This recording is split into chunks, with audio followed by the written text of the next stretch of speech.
supaya lebih jelas. Mari kita dengarkan mantan Menteri Keuangan Dr. Rizal Ramli untuk menyampaikan penjelasan. Terima kasih.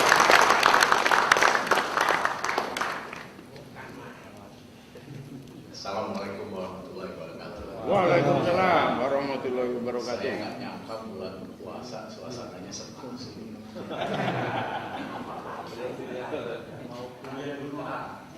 Hati boleh panas, tapi otak namanya.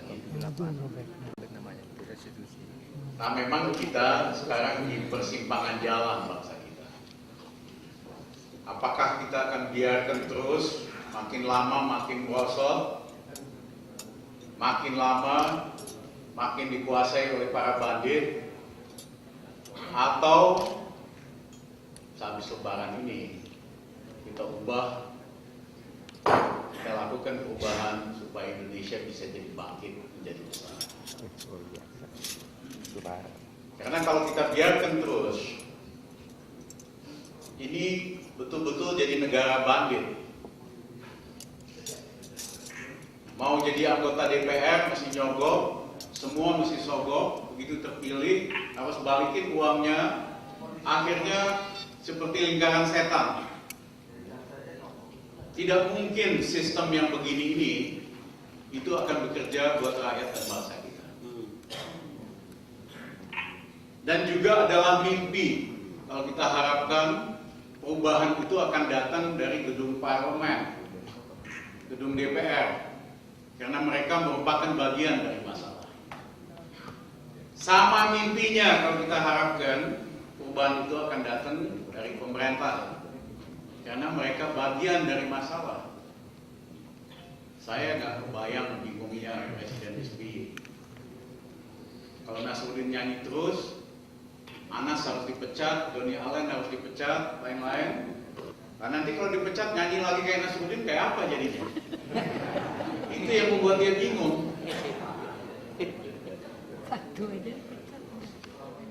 Banyak apa yang terjadi ini sifatnya bukan politik seperti biasa, tapi adalah tindakan-tindakan kriminal.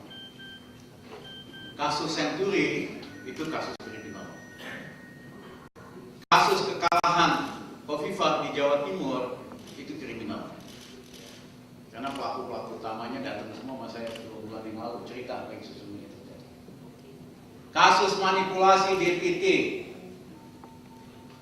rekayasa IT komputer, itu semua kriminal. By design. Kasus Antasari itu kriminal. Saya didatangi oleh beberapa kombes polisi beberapa minggu yang lalu, datang ke kantor, pengen tanya, Pak Ramli sama kawan-kawan maunya apa sih? Saya bilang, saya jelasin, kita maunya sederhana, SBY, Budiono mundur, udah.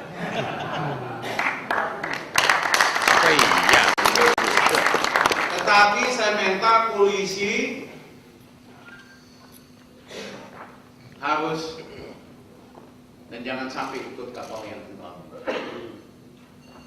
Polisi itu harus terima kasih pada pemerintahan Gus Dur, karena pemerintahan Gus Dur yang memisahkan polisi dari TNI. Ya, ternyata polisi ini lupa diri, makin lama makin jumawa. Saya aja direkayasa mau ditangkap tahun 2008. Saya bilang jangan lupa budi polisi sama pemerintah Gus Dur.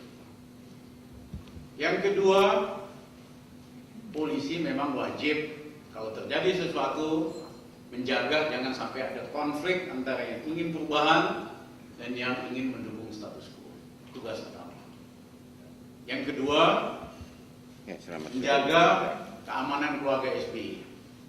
Tetapi sama sekali tidak wajib menjaga kekuasaan SBY. Kalau itu yang dilakukan, polisi main politik. Dan nanti jika ada perubahan, kami semua ingin mengusulkan kalau polisi main politik, kami ingin mengusulkan polisi cukup di bawah gubernur jadi satpam aja.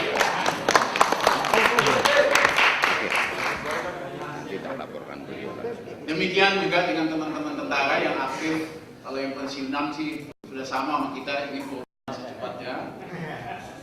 Tetapi yang aktif saya katakan wajib menjaga jangan sampai jadi bentrok antara yang pro sama anti perubahan. Tapi boleh jaga keamanan keluarga SBY, tapi jangan mempertahankan kekuasaan SBY. Lihat itu foto dari Mubarak di pengadilan di dalam kerangkeng.